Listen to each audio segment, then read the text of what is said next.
Hola, bon dia. Nom Margarita Canyelles. Fa 50 anys que visc en aquesta barriada de Sant Fortesa. Jo vaig venir amb 22 anys. La barriada estava bastant fatal. El nostre carrer, que jo vaig posar un negoci de peluqueria, ni siquiera estava asfaltat. I ara és vera que ha canviat molt. El que passa que antes és vera que hi havia molt de negocis, molts. I ara ha quedat tot a zero. Però anem mantenint alguna cosa. I també vam muntar una associació de veïnats un temps i feien moltes coses. Feien boleros, feien festa de reis, feien la torrada, feien disfraços, i hi havia molta gent a la barriada. I ara això està un poc aturat. Ara han tornat a començar la barriada nova, volen muntar una altra vegada que l'han muntat l'associació. I mira, crec que m'ho anirà bé per la barriada.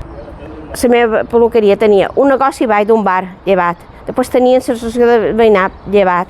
També hi havia un fontaners, també llevat.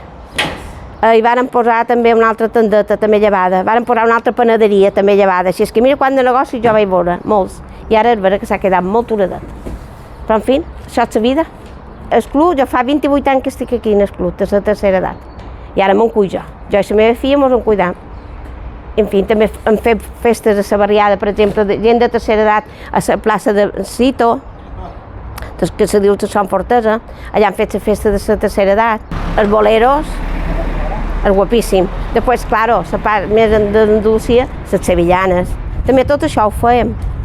L'associació de veïnat, tot això ho teníem bé, beníssim.